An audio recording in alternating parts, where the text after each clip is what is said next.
स्वागत है आपका स्टार न्यूज भारत में। मैं हूं आपके साथ परवेज अंसारी और दोस्तों आप देख रहे हैं हमारा खास प्रोग्राम फेस टू फेस।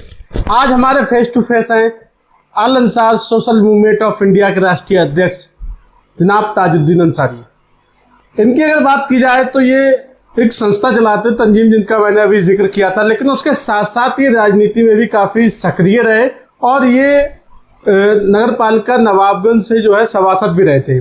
तो इनसे हम तमाम राजनीति पर चर्चा करेंगे। समाजवादी पार्टी की अगर बात करें, समाजवादी पार्टी को भी इन्होंने मजबूती से थामा था और काफ़ी लंबे समय तक समाजवादी पार्टी के जो नेता थे भगवत शरण गंगवार, जो विधायक रहे, मंत्री रहे, उन्हें ये चुनाव लड़ाते रहे। उसके बाद इन्होंने पीस पार्टी को भी चुनाव लड़ाया था, लेकिन अब ये घर बैठे हुए हैं या राजनीति में जो है अब भी दिलचस्पी है। उस तमाम चर्चा करेंगे। हमारे साथ में इसमें मौजूद है जनाब ताजुद्दीन अंसारी साहब।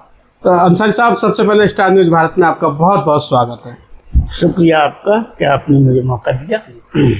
तो इस समय क्या चल रहा है? घर बैठे हुए हैं या फिर पहले जैसी राजनीति?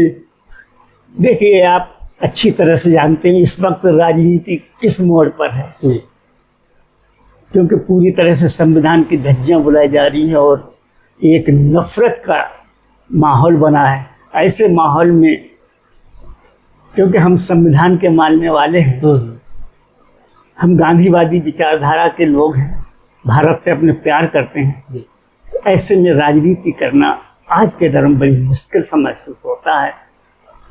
कुछ परिस्थितियां इस तरह की हैं, अपने को थोड़ा सा लूज कर रखा है। आप जब सभासद थे उस समय किस पार्टी में थे? देखिए, मैं जब सभासद था 2000 से 2005 के पीरियड में रहा और उस वक्त मैं एक आज़ाद पार्टी के है, आज़ाद था, किसी पार्टी से रिलेटेड नहीं था। और 2002 में समाजवादी पार्टी से आदरणीय भगवत शरण गंगवार जी चुनाव लड़े थे। उस वक्त नगर पालिका परिषद नवाबगंज से, यानी नवाबगंज के नगर अध्यक्ष समाजवादी पार्टी के जो थे वो अमीर अहमद सिद्दीकी साहब थे। तो उन्होंने मुझसे कहा कि मेंबर साहब, आप भगवत शरण जी आए हैं समाजवादी पार्टी से, आप समाजवादी पार्टी में आइए और मदद कीजिए। उनके कहने से मैं समाजवादी पार्टी में शामिल हुआ। इसके बाद समाजवादी पार्टी के नगर महासचिव बना और मैंने अपनी पूरी जी जान से कोशिश के साथ भगवत शरण जी का इलेक्शन लड़ा है, उसमें वो कामयाब है। आप काफ़ी लंबे समय तक जो है समाजवादी पार्टी से जुड़े रहे, जैसे कि आपने बताया, और भगवत शरण गंगवार जो विधायक रहे, मंत्री रहे, उनके साथ तो आप कंधे से कंधा मिलाकर चलते रहे। लेकिन उसके बाद हम देख रहे हैं कि आज मुझे लगता है काफ़ी दूरियां हैं। क्या वजह है? देखिए, हर आदमी के अपने विचार होते हैं और हम एक अंधभक्त की तरह ना किसी के साथ रहें और ना हम इस तरह की सोचते हैं। अल्लाह ने हमें इल्म दिया है, हम वक्त के हिसाब से अगर हमको जो सही लगता है तो हम उसके साथ हैं। भगवत जी के साथ हम रहे, वो समाजवादी पार्टी से थे, सेकुलर विचारधारा थी, उनके साथ रहे और मेहनत की और चुनाव भी जीते। रही बात राजनीति की, तो वो तो 2002 की मैं कॉलेज पीरियड से ही रहा। जब हम सन 1974 में जेपी इंटर कॉलेज में पढ़ रहे तो कांग्रेस सेवा दल का कैंप लगा, उसमें मैं सक्रिय रूप से कांग्रेस सेवा दल में सदस्यता भी ली, उसमें रहा। इसके बाद में हम कम्युनिस्ट पार्टी के संपर्क में शंभुदत्त बेवाल जी थे, एक नवाबगंज विधानसभा क्षेत्र के बहुत ही शक्तिशाली, बहुत ही मजबूत लीडर थे, उनके संपर्क में रहा। और यहाँ तक कि आज जो ओसवाल चीनी मिल है नवाबगंज में बनी हुई, भले ही आज उसका श्रेय किसी को मिलता हो, कुछ भी कहते हैं, लेकिन मैं मानता हूँ उसके लिए जो संघर्ष शंभुदत्त बेलवाल जी ने किया चीनी मिल की मांग के लिए, उतना यहाँ के किसी और नेता ने नहीं किया।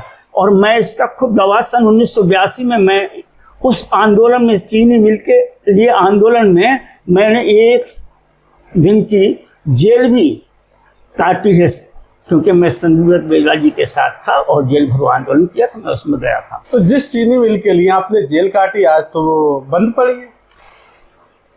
देखिए, अब बंद पड़ी होने का, जैसे शंभुदत्त बेलवाल जी अब नहीं रहे, अब ये दूसरे लीडर आए, संघर्ष कर रहे हैं, अपने अपने स्तर से सभी लोग लगे हुए हैं।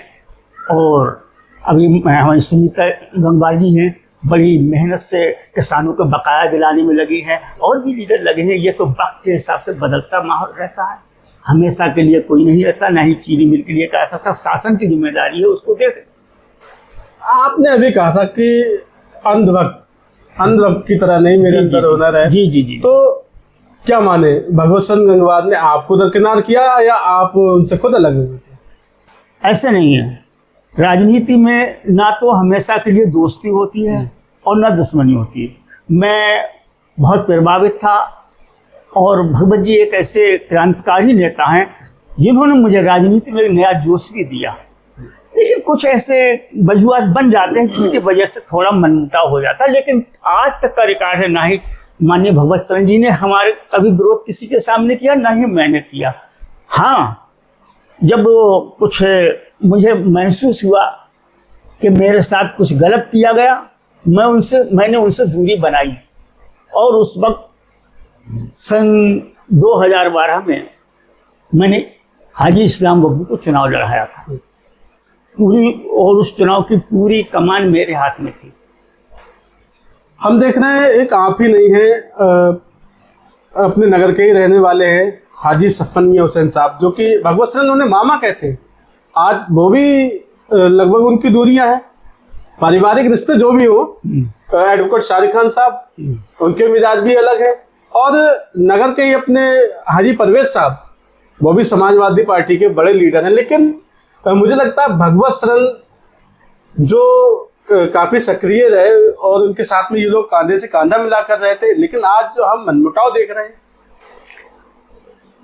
मैं समझता हूं, क्योंकि सच बात हमेशा कड़वी लगती है।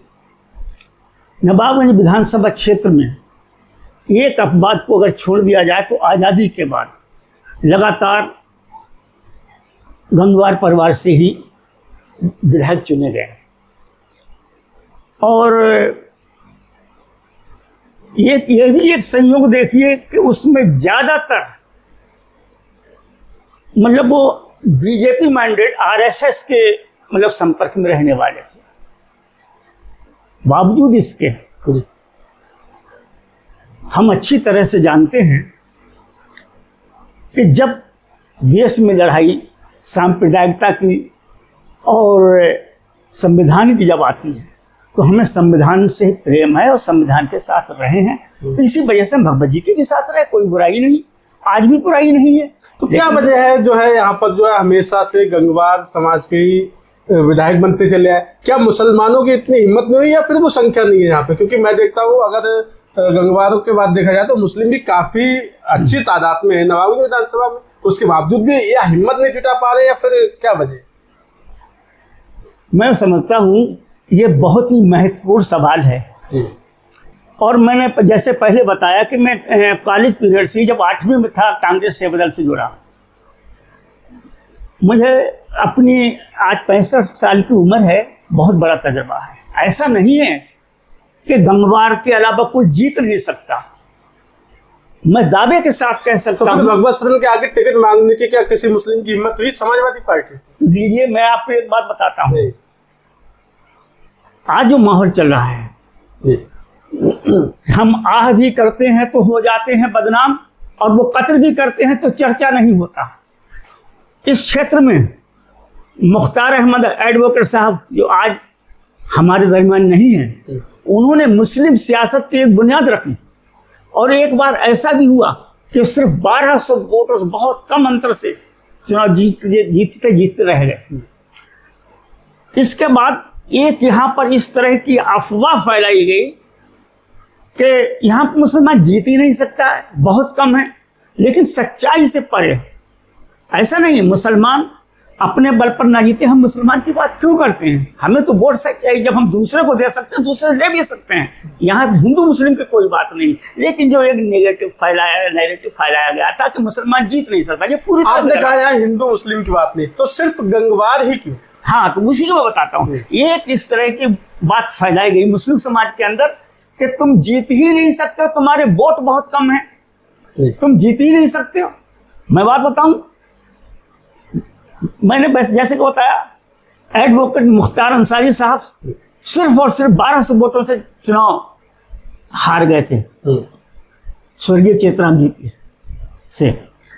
एक बार ऐसा आया जब फारूक अंसारी चुनाव लड़े, जब फारूक अंसारी चुनाव लड़े तो शायद उनकी किस्मत ही लगी। ऐसा कुछ नहीं कि मुसलमान नहीं जीत सकता। इससे आज लोग समझे, यहाँ क्षेत्र के लोग समझे, जाने कि यहाँ मुसलमान अगर थोड़ा दिमाग से काम कर ले तो चुनाव जीतने में कोई परेशानी नहीं होगी। फारूक अंसारी साहब जनता दल से थे, लेकिन इत्तेफाक देखिए कि वहां पर उसी टाइम जब फारूक अंसारी जनता दल से माननीय देवीलाल जी से मतलब ले आए थे सिंबल, उसी टाइम यहाँ पर जनता दल में ही एक छत्रपाल गंगवार जो यहाँ सुंदरी के थे, वो भी ले आए जनता दल से। इस तरह से 2 कैंडिडेट जनता दल में हो गए, और 2 कैंडिडेट होने के बावजूद जब उनको किसी को सिंबल नहीं मिला, कुर्सी का चुनाव निशान मिला था फारूक साहब को, और कुर्सी के निशान मिलने के का मतलब कि आजाद दूसरी जनता दल की मतलब विभाजन,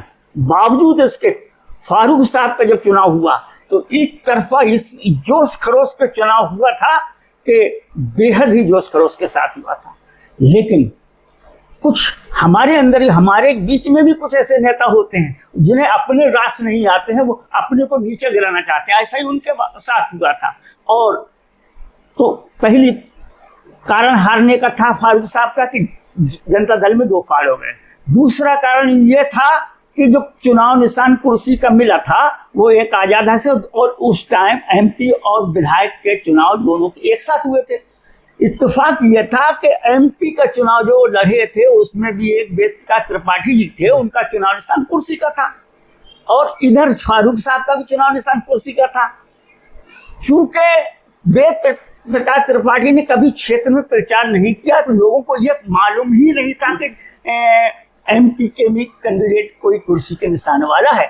लिहाजा एक जज्बा ऐसा था फारूक के साथ कि कुर्सी कुर्सी कुर्सी कुर्सी, और यही नतीजा हुआ कि 5000 वोट विधानसभा क्षेत्र नवाबगंज से एमपी की कुर्सी पर पड़े। अब आप ये कह सकते हो कि यह जरूरी है कि फारूक साहब के ही वोट इतने चले गए, तो मैं ये दावे के साथ ये कह सकता हूं कि दूसरी विधानसभा में 200-250 वोट मात्र मिले, और करीब 5000 वोट एक जुनून जो समझ नहीं पाए थे, उन्होंने विधायक के जो बैलेट पेपर था उसके बजाय एमपी के बैलेट पेपर पर 5000 वोट यहाँ से उसके था। इसके बावजूद कुछ हजार वोटों से वो लाने से हार गए। ये अगर उसमें भी एक हमारे क्षेत्र के नेता ऐसे थे जो नहीं चाहते थे तो उन्होंने भी धोखा दिया। तो इससे साफ है कि मुस्लिम कैंडिडेट कमजोर नहीं है, और उसमें भी मुस्लिम में भी जिस तरह से यहाँ पर गंगवार वोट नंबर 1 पर है काफी तादाद में। दूसरी ओर मुस्लिम टोटल वोट इतना है जो गंगवार से ज्यादा है, कम नहीं है। लेकिन आज हमारी जो हारने की कमजोरी कारण आपस में जात पात बिरादरीवाद ये रहा, तो ऐसा नहीं है। हम कह सकते हैं कि चुनाव में मुसलमान बहुत मजबूत है, बशर्ते कि वो अपना अहम छोड़कर, अपने आपस के मनमुटाव छोड़कर वो खुद अपने को भी मुत्तहिद करे। और रही अब बात आती है पीस पार्टी। पीस पार्टी का चुनाव जब मैंने इस्लाम बब्बू को लड़ाया था उस टाइम पूरी कमान हाजी इस्लाम बब्बू की मेरे ही हाथ में थी, उसका मैं अच्छी तरह देख रहा था। तब आप भगवत शरण के ही आमने सामने हो गए थे? हाँ जी, भगवत शरण गंगवा जी के आमने सामने हुए और मैंने चुनाव लड़ाया। अब उस चुनाव में पहली मर्तबा हमने जब देखा कि हम आखिर चुनाव कम वोटों से ही हारते क्यों हैं, वजह क्या है, उसी चुनाव में एक चीज हमने निकाल कर देखी। यहाँ पर उस तरह करीब 1,05,000 वोट उस टाइम, 1 लाख वोट से कुछ 1,000 ऊपर हो गए थे मुस्लिम वोट। लेकिन जो हमारे दूसरे प्रत्याशी, नान गंगवार प्रत्याशी, नान मुस्लिम प्रत्याशी जो थे दूसरी पार्टियों को, उनका हमेशा ये कहना था मुसलमान जीत नहीं सकता, उनके 50-60 हज़ार वोट है, 50-60 हज़ार वोट है, आधे वहां रहते हैं, आधे वहां रहते हैं। लेकिन ये सिर्फ अफवाह। इससे मुसलमान अपने को कमजोर समझ करके इधर उधर बढ़ जाता था। हमने उस चुनाव में एक काम किया कि ओरिजिनल गिनती कराई पूरे विधानसभा क्षेत्र की, तो 1,05,000 वोट निकला, जबकि ये 50 और 60 हजार बता रहे थे। आखिर होते होते जब हमने जब ओरिजिनल पोजीशन मुसलमानों को, तो उनमें एक जोश आया और उस जोश का नतीजा ये निकला कि बहुत दमदारी से लोग सुना। फिर भी क्योंकि जिन लोगों के भरी हुई थी सीख, जो जिस पार्टी से जुड़े हुए थे, उन्होंने इस्लाम बब्बू का साथ नहीं दिया। आम आदमी इतना था कि उसने टक्कर ले ली और बहुत बड़ी तादाद में। जिस समय बात आप कर रहे हो उस समय एक लहर थी पीस पार्टी की, लेकिन उसके बावजूद भी क्या हालात थे? देखिए, पीस पार्टी की लहर क्या, पीस पार्टी तो नई पार्टी थी, एक तरह से आजाद समझ ली। बावजूद इसके यही तो मैं आपको उस सवाल का जवाब देना चाहता हूँ कि ऐसा नहीं है कि मतलब गंगवार के अलावा कोई जीत नहीं सकता। उसी में इलेक्शन के बाद बहुत से ऐसे जो दूसरी पार्टियों, जो सपा से जुड़े हुए थे, जो बसपा से जुड़े हुए थे, वो हमसे कह रहे थे कि मेंबर साहब हमसे बड़ी भूल हो गई थी, अगर हम थोड़ा साथ देते तो इस्लाम बब्बू चुनाव जीत जाते। इससे पूरी तरह से साबित है कि अगर हम अपने वोटों को मुत्तहद करें और मतलब हिंदू समाज में जाकर अपनी मोहब्बत का इजहार करें, अपनी बात रखें, तो ऐसा नहीं है, चुनाव आज भी जीत सकते हैं। नहीं, जब आप अपना लीडर ही नहीं चुनेंगे तो आपको कौन सुनेगा? यही वजह है आज मुसलमान परेशान है। और चुनाव के समय हम देखते हैं, चुनाव के समय मुसलमानों को एक वोट बैंक की तरह आजमाया जाता है, उसे में एक मोहरा बनाया जाता है। ये समाजवादी पार्टी कर रही है, लोग चुनाव आता है तो समाजवादी ही दिखती है। हाँ, बिल्कुल आपने सही कहा। नहीं, बिल्कुल सही बात कि हम अपने को अपना लीडर ही नहीं मानते हैं। अब सोचने वाली बात है, आजादी के बाद जिस आरएसएस ने झंडा तिरंगा नहीं फहराया, जिस आरएसएस ने संविधान का विरोध किया, जिस आरएसएस ने मुसलमानों को, यानी गुरु गोवलकर ने अपनी किताब बंचाप ठाठ में साफ साफ लिखा कि मुसलमान देश के सबसे बड़े दुश्मन है, उस आरएसएस को आज आप कहाँ देख रहे हैं? तानाशाही के बल पर सरकार चला रही है। आखिर ये बदलाव कैसे आया? क्या मुसलमान तो आरएसएस की तरफ नहीं गया था? इसके बावजूद मुसलमान हर तरह से उनकी तरफ, उन पर जुल्म सितम हो रहे हैं, मस्जिदें मदारिस तोड़े जा रहे हैं, तालीम, यानी कि उनको आर्थिक, शैक्षिक, धार्मिक और सामाजिक हर स्तर पर उनको मतलब मिटाने की कोशिश की जा रही है। क्यों? क्या हमने आरएसएस का समर्थन नहीं किया? कांग्रेस को वोट दिया, जनता दल को वोट दिया, समाजवादी पार्टी को वोट दिया। और क्योंकि हम पहले के हम संविधान के मानने वाले हैं, आज भी हमें कोई भी, हमें सेक्युलर माइंडेड चाहिए, हमें हिंदू मुसलमान से कोई लेना देना नहीं। अगर सेक्युलर माइंडेड है तो संविधान का सम्मान करता, हम उसके साथ हैं। तो सवाल ये है, नहीं हम तो उनके साथ हैं, वो हमारे साथ हैं, वो मुसलमान के साथ हैं। जैसे अब मान लो समाजवादी पार्टी को मुसलमान वोट देता है, माननीय भगवत चरण गंगवार जी हैं, उन्हें नवाबगंज विधानसभा में ज्यादातर मुस्लिम वोट ही मिलता है। वोट तो मुस्लिम का मिलता है, उन्होंने मुसलमानों को क्या दिया? क्या जुम्मन मियां सिर्फ दड़ी बिछाने के लिए है? अब ये तो मुसलमानों को सियासी शऊर में कमी है, मैं मानता हूँ कि सियासी शऊर में कमी है। हमने कांग्रेस को बोल दिया, कांग्रेस ने हमारे साथ क्या किया सबको मालूम, आरक्षण की खत्म, बहुत सी बातें। इसके बावजूद क्योंकि हमें मालूम है कि सेक्युलर है, समाजवादी पार्टी ने क्या किया? एक मैं आपको बताऊं, अभी इसी बीजेपी शासन में जबकि एक आदर्श ग्राम योजना चली थी, आप उठाकर देखिए, चाहे मुलायम सिंह यादव के गांव को देख लीजिए, चाहे मायावती के देख लीजिए, चाहे आप किसी पार्टी के बड़े बड़े नेता को देखिए, उन्होंने उस गांव को ही चुना है जिस गांव में मुस्लिम नहीं थे, या थे तो सिर्फ एक दो। इसके बावजूद जब हमारे शऊर ने, हम आपस में तो रहना चाहते हैं, घर घर नेता बनना चाहते हैं, तो हम किसी, और तुम जो समझ रहे हैं कि हमें, अगर हम कामयाब नहीं हो रहे हैं तो अपने को एक बार ये समझ के हम अपने में ही नेता बनाए तो कोई परेशानी नहीं है। लेकिन कुछ तो जात बिरादरी जो जहर घोल दिया गया है, हमको एक दूसरे से अलग कर दिया गया, ये भी बहुत बड़ी कमी है। तो आज जो नेता नाराज चल रहे हैं, मतलब नवाबगंज के जितने लोग हैं, जैसे मैंने अभी नाम गिनाया था करीम, जैसे हाजी परवेज साहब हैं और एडवोकेट साजिद खान साहब हैं, आप हैं, इस तरह और भी लोग हैं, एक दूरी बना रहे, मैंने देखा है कि दूरी बनी हुई है भगवत चरण गंगवार जी। तो क्या इसकी खास वजह क्या है? देखिए, मैं इस मामले में, वो मान सम्मान नहीं मिलता, मैं इस मामले में खैर मतलब इस तरह वो जाने, लेकिन मैंने अपनी बात रख दी कि वक्ती तौर पर ना ही किसी से दोस्ती, ना है किसी दुश्मनी। जैसे हमने चुनाव इस्लाम बब्बू का लड़ाया और भगवत जी के मुकाबले में लड़ाया था, बहुत ज़बरदस्त सिलेक्शन हुआ था, वो बात दूसरी के चुनाव हम हार गए, लेकिन इसके बाद जब आगे आने वाला चुनाव आया तो भगवत शरण जी मतलब हमारे पास आए, उन्होंने हमसे मतलब मदद की गुहार की, हम उनके साथ चले गए। नहीं तो आपकी दूरी की वजह क्या थी, सम्मान की वजह या फिर स्वार्थ की? भाई इसके बारे में अब क्या बताऊं, सम्मान की तो हर एक को चाहत होती है, अगर जहाँ सम्मान नहीं है तो वहाँ जाना बेकार है।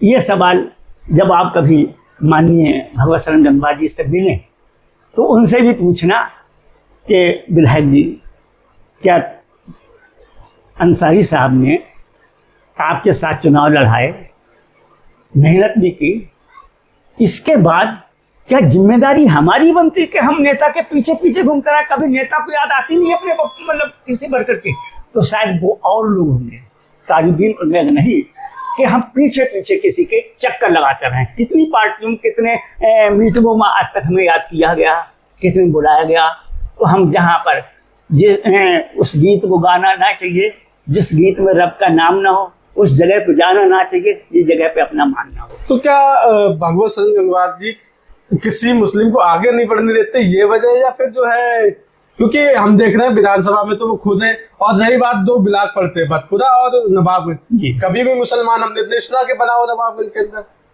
और चाहते तो दिलवा सकते थे ब्लॉक प्रमुख ही।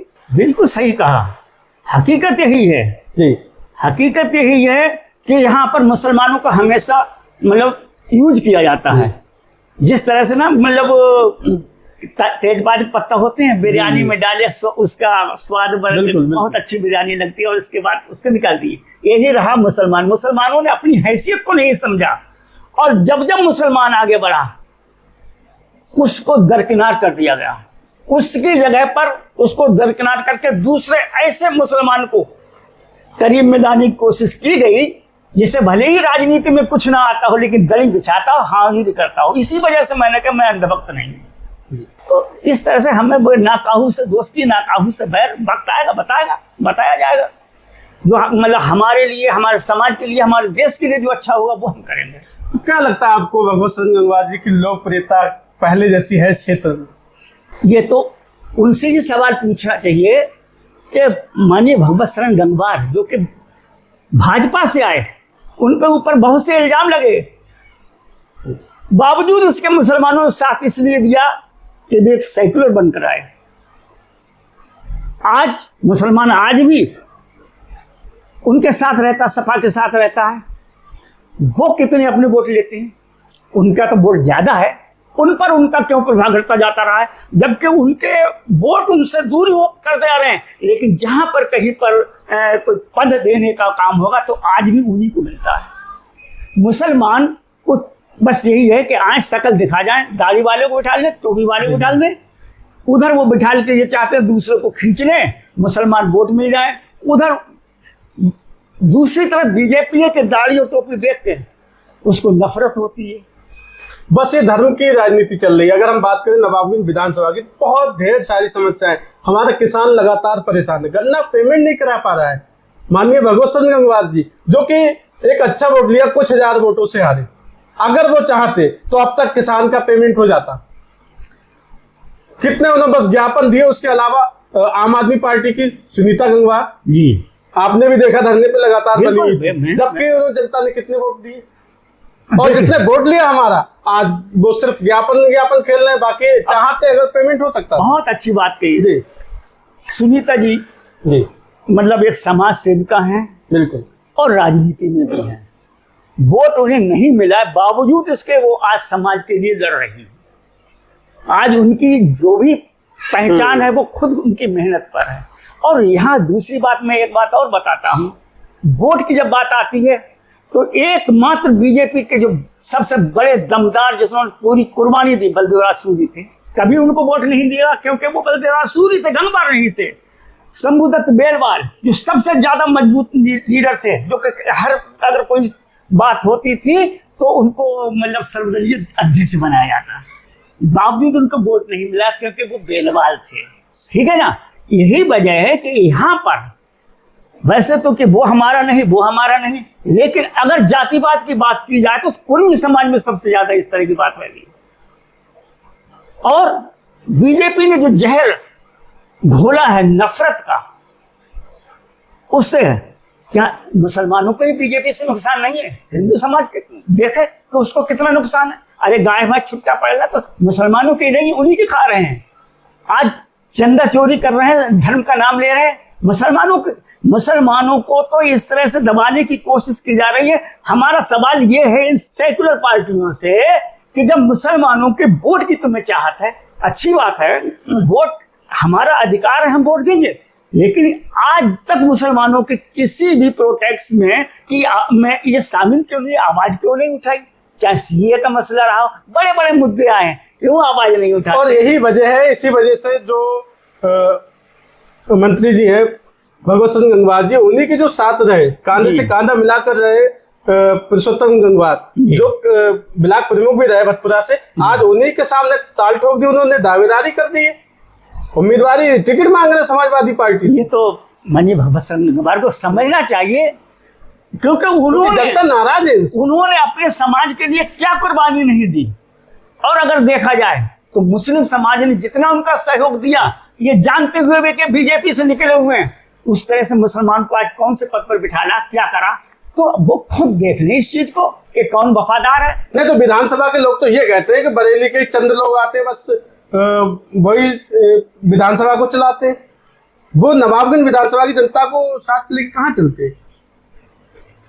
ये चर्चाएं होती है नगर में। चर्चा क्यों ना होंगी? जब जब कुर्बानी देने का नंबर आता है तो दूसरे लोग हैं।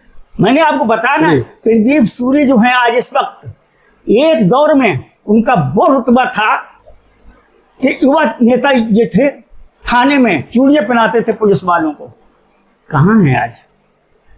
क्या गंगवार के अलावा कोई नेता ऐसा मालूम पड़ रहा है? क्या मुसलमानों के साथ अत्याचार हो रहा, क्या इन लोगों की मतलब नहीं मालूम हो रहा है?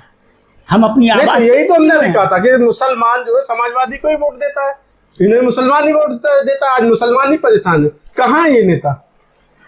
यही मेरा सवाल था। अरे समाजवादी पार्टी के मैं आपको एक ही मिसाल देता हूँ, आजम खान जी जैसे आदमी जिन्होंने बुनियाद रखी समाजवादी पार्टी की, आज उनका क्या हाल हो रहा है? कहाँ समाजवादी पार्टी?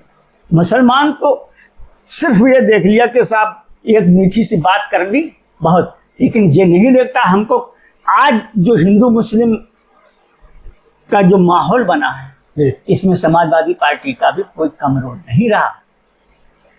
जबकि मुसलमानों की थोड़ा सा फेवर करने मुसलमान तो अपना दिल दे बैठता है और दे रहा है, लेकिन हमें दुख तो इसी बात का है कि मुस्लिम समाज के लिए जब जब मुस्लिम समाज पर मतलब परेशानियां आती है, मॉब लिंचिंग हो रही है, हर तरह से परेशान किया जा रहा है, तो ये सेकुलर नेता जिनको हम देते रहे वोट, वो कहाँ चले जाते हैं? तो अब चुनाव आने वाला है, 2027 लगभग करीब है, क्या लगता है नवाबगंज को एक नए चेहरे की जरूरत है? क्योंकि इन नेताओं को तो जनता देख चुकी है। अगर कोई चेहरा इस तरह का आता है कि जो सर्व समाज में अपनी एक पहचान बनाए, तो यकीन ये होना चाहिए कि उसको हिंदू मुसलमान सब मिल करके उस नए चेहरे को बनाए। और जहाँ पर गंगवार और मुस्लिम बात है, तो ऐसा नहीं है कि दलित मुस्लिम इतना वोट है, या और बहुत से लोग हैं, इस्लाम बब्बू को करीब 2,500-3 हजार वोट हिंदू वोट मिला। क्यों मिला?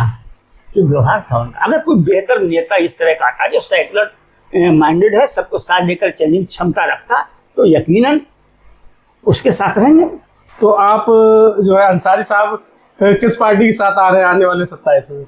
मैं तो अभी किसी पार्टी के साथ में नहीं, क्योंकि हमने ये देखा जिन लोगों को पार्टी में शामिल कराया, आज वही हमको मतलब सिखाने लगे। तो बड़े बड़े नए नए नेता आ गए हैं, तो हमारी जरूरत क्या है? हमारी तो जरूरत इलेक्शन के टाइम पड़ेगी, तो वो हमारा दिमाग काम करेगा कि हमने बताया कि हम दड़ी बिछाने वाले नहीं है। जो हमारे समाज के लिए अच्छा काम करने वाला हो, हमारे समाज की परेशानियों को जानता होगा, उनको उठाए, उनको दुख दर्द को समझे, हम उसके साथ होंगे। तो अगर भगवत जी आपको लेने आए, क्योंकि आप नाराज हैं, अगर आपको मनाने के लिए आए, तो भगवत जी के साथ चल देंगे पहले की तरह कांधे से कांधा मिलाकर? देखिए ऐसा है, भविष्य की बात कोई नहीं कह सकता है, और राजनीति में ना कोई स्थायी दोस्त होता, ना कोई स्थायी दुश्मन होता, लेकिन हमको अल्लाह ने इल्म दिया है और हम सब्र करने वाले हैं। पूरे हिंदुस्तान का मुसलमान सब्र कर रहा है, आई समझे। और इस तरह से इस मतलब जो जुल्म हम देखते हैं, मॉब लिंचिंग वगैरह जो होती है, तो इस तरह से देखते हैं, बड़ा तकलीफ होती है। हर किसी को होना चाहिए, होती भी है। नहीं, सब्र कर रहा है तो सब्र के साथ साथ मुसलमानों का भरोसा सिर्फ समाजवादी पार्टी पर ही क्यों है? बाकी और भी तो पार्टियां हैं, बसपा है, ये सोच और भी कई पार्टी है। ये सोच गलत है कि समाजवादी पार्टी ने कौन सा ऐसा काम किया है जो मुसलमानों को कोई आंदोलन लड़ा। जब आजम खां जैसे आदमी को जेल से नहीं निकाल सकते, लेकिन जब चुनाव आता है तो हम यही देखते हैं ना कि मुसलमान जो है समाजवादी मुसलमान ही जाता है। हाँ, ये देखिए बात सही है, लेकिन ये सियासी शऊर की कमी है, ये सियासी शऊर की कमी है। अगर जिस दिन मुस्लिम कौम जाग जाएगी और सियासी शऊर आ जाएगा, इतने के बाद वोट लेते हैं, अपने को भी हरा दिया, अपने को भी हराया हमारे ही लोगों ने, और बाद में वो पछताए भी। अगर ऐसे लोग खामोश होकर अगर इसी तरह से आज दलित मुस्लिम या और पिछड़े वर्ग के लोग हैं मुत्तहिद होकर के लड़ते हैं, कोई हो चाहे दलित में से हो या मुस्लिम में से हो, तो ऐसे कोई ऐसा तो है नहीं कि चुनाव जीता नहीं जा सकता है। काफी लंबा इंटरव्यू हो चुका है, एक सवाल मेरा और है। क्षेत्र में जैसे आपने कहा कि एक जो भी नेता हो बढ़िया होना चाहिए, किसी मतलब भेदभाव वाला नहीं होना चाहिए। क्षेत्र में एक समाज सेवी है रमेश गंगवार जी, बड़े समाज सेवी हैं, कई की शादियां उन्होंने कराई कई सौ, और हिंदू मुस्लिम सभी उनके साथ जुड़े हैं। कि अगर वो बीजेपी से टिकट लाते हैं तब क्या आप उनके साथ हैं? देखिए, क्योंकि वो तो हिंदू मुस्लिम सबको साथ लेके चलते हैं। ठीक है, बीजेपी का नारा क्या है कि सबका साथ सबका विकास, सबका विश्वास। और काम क्या हो रहा है? काम क्या हो रहा है कि मुस्लिम को हर तरह से प्रताड़ित किया जा रहा है। और मैं समझता हूं बीजेपी तो आरएसएस का एक संगठन है, उन्होंने राजनीतिक पार्टी जरूर बनाई, वो संगठन है वो आरएसएस का, जिस आरएसएस को देश के प्रथम चुनाव में सिर्फ देश के अंदर 2 सीटें मिली थी, आज वो हुकूमत तक पहुंची। और उसके साथ जबकि वो संविधान विरोधी, तिरंगे का उन्होंने फहराया नहीं, आज वो अपने को देशभक्त कहते, कैसे हो सकते हैं? अंग्रेजों का साथ दिया था, गांधी जी को उन्होंने मारा, इसके बाद उनके साथ हैं, कहते हैं मुसलमान गद्दार। फैसला तो मैं ये आपके चैनल के माध्यम से पूछना चाहता हूं, जिस आरएसएस ने अपनी बुनियाद मुस्लिम विरोधी रखी हो, उसमें रहने वाले क्या वो मतलब वो सेकुलर हो सकते हैं? नहीं हो सकते हैं। और उनके साथ जो अंधभक्त हैं वो सबसे बड़े देश के गद्दार हैं, वो इस वजह से हैं कि उनके बाप दादा का अगर इतिहास आप देखेंगे तो वो कांग्रेस से जुड़े हुए थे, ना कि आरएसएस से। अगर आरएसएस से जुड़े हुए होते तो 2 सीटें देश में नहीं मिलती। वो उन्होंने संविधान के साथ धोखा दिया। जो संविधान नहीं, मैंने तो यहाँ के जो समाज सेवी उनकी बात की ना। चलो अगर मान लो बीजेपी से नहीं आते जी, बसपा से आ जाते या समाजवादी पार्टी ही उन्हें टिकट दे देती, तब क्या आपने वोट दी? देखिए, मैं इस बारे में क्योंकि अभी नहीं, आपने ये कहा ना कि सभी को साथ लेके चलने वाला हूं। मैं अभी ये आप बताऊं, मैं ये फैसला अभी मेरे माननीय जो रमेश चंद्र जी हैं, मैंने नाम सुना है, लेकिन मेरे को उनसे डायरेक्ट मुलाकात नहीं है। और दूसरा ये है कि वक्त के साथ मतलब चलना पड़ता है, चलना भी चाहिए। जो समाज के हित की बात करेगा, जो सर्व समाज के हित की बात करेगा, जो मुस्लिम पर हो रहे अत्याचार के खिलाफ बोलने की हिम्मत समाज के तो हित की बात सभी कर रहे हैं, तो ऐसे इनमें से सब कर रहे हैं। तो इनमें का समय आता है तो भगवत सिंह गंगवार जी को मुसलमानों की ही याद आती है। तो फिर वही सिर्फ सबसे बड़ी बात है, ये आज मुस्लिम समाज पर जो अत्याचार हो रहे हैं, ये दल आवाज क्यों नहीं उठा पा रहे हैं? आज मैं बताऊं, जैसे सीजेपी आंदोलन चला, मुसलमानों उसमें से दूरी बनाए रखा, आंदोलन सफल हुआ, वरना इन्होंने पूरी कोशिश की हिंदू मुस्लिम करने की। इनका तो सिर्फ एजेंडा ही है कि मुसलमान मुसलमान मुसलमान।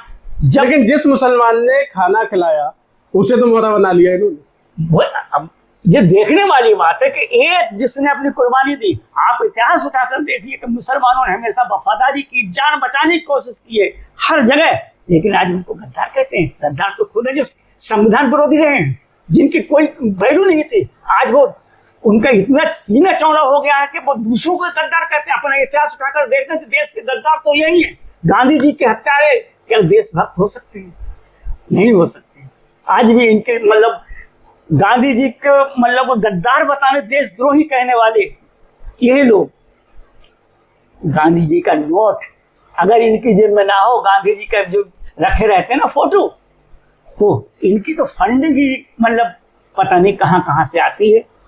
और इनकी जो संगठन है, देश के 38 देशों में RSS के शाखाएं संगठन है, 88,000 शाखाएं लगती हैं। तो क्या लगता है फिर आने वाली 27 में बदलाव होगा? समाजवादी पार्टी सरकार बनने जा रही है, किस नजरिए से? हम समाजवादी पार्टी या किसी पार्टी को अभी से, क्योंकि हम ज्योतिषी तो नहीं है, ना भविष्यवाणी कर सकते हैं, लेकिन वक्त के हिसाब से हमने आपको बताया, अगर मुस्लिम विरोधी अगर है तो वो कितना ही बड़ा नेता, हम वोट नहीं देंगे। अगर वो मुस्लिमों के भी, क्यों जब मुस्लिम वोट लेता तो मुस्लिम की बात भी तो करना चाहिए ना, करना चाहिए ना। तो हम, हमारे लिए कोई दोस्त दुश्मन नहीं है, सब भारतीय जितने हमारे भाई हैं, हम वही मानते हैं। लेकिन जो हमको दुश्मन माने और वोट लेने के लिए मतलब हम भाई बनाए चंद दिनों के लिए, चंद घड़ी के लिए, इसके बाद भूल जाए, तो शायद मैं समझता हूँ हमसे ज्यादा बेवकूफ कौन है जो अपने वोट को इस तरह से, जो हमारी आवाज उठाए, हमारे दुख दर्द में काम आए, हम उसके साथ। तो 27 का चुनाव लगभग करीब है, हमारे जो दर्शक देख रहे हैं उनके लिए आपका कोई मैसेज, छोटा सा मैसेज? देखिए, मैं तो अभी अपने सभी देशवासियों से यही आग्रह करूंगा कि हमारा देश एक लोकतांत्रिक देश है और हमारा संविधान सभी को साथ में लेकर चलने की बात करता है। तो सबसे पहले तो मैं हर एक भारतीय से यही कहना चाहता हूं कि जो संविधान का विरोध करने वाले हैं वो कौन है, उनको पहचानें। वो भले ही अपने लिए कुछ भी कहें, तो हम सभी भाइयों से यही गुजारिश करेंगे कि आने वाले चुनाव में ऐसे लोगों को चुने जो सर्व समाज की बात करते हैं, संविधान की रक्षा के लिए आगे आए, सभी लोगों की रक्षा के लिए आगे आए, सभी की बात करने वाले हों और सबके दुख दर्द में काम आने वाले हों। ऐसे नेता कुछ नहीं। बहुत बहुत शुक्रिया स्टार न्यूज भारत को अपना कीमती समय देने के लिए। शुक्रिया। तो ये थे हमारे साथ Al Ansar social movement of India के राष्ट्रीय अध्यक्ष जनाब ताजुद्दीन अंसारी साहब। इनसे हमने जो है तमाम राजनीतिक चर्चा की, और क्योंकि समाजवादी पार्टी की हमने बात इसलिए की क्योंकि ये लंबे समय तक समाजवादी पार्टी से ही जुड़े रहे, कांधे से कांधा मिलाकर समाजवादी पार्टी के साथ ही जुड़े रहे। लेकिन उसके बावजूद भी आज नवाबगंज विधानसभा के कई मुस्लिम चेहरे ऐसे हैं जो काफी नाराज दिखाई दे रहे हैं समाजवादी पार्टी से। अब आने वाले समय में क्या बदलाव होता है और जो यहाँ के जो लीडर हैं मुसलमानों को कितना साथ लेके चलते हैं, या फिर जिस तरह सर्व समाज की बात होती है कहाँ तक वो जो है सत्य बैठेगी, ये तो आने वाला वक्त ही बताएगा। फिलहाल इस खबर पर, इस इंटरव्यू पर आपकी क्या राय है, कमेंट करके जरूर बताएं और इस वीडियो को ज्यादा से ज्यादा शेयर करें। अगर आप हमारा ये इंटरव्यू फेसबुक पेज पर देख रहे हैं तो हमारे फेसबुक पेज को फॉलो करें।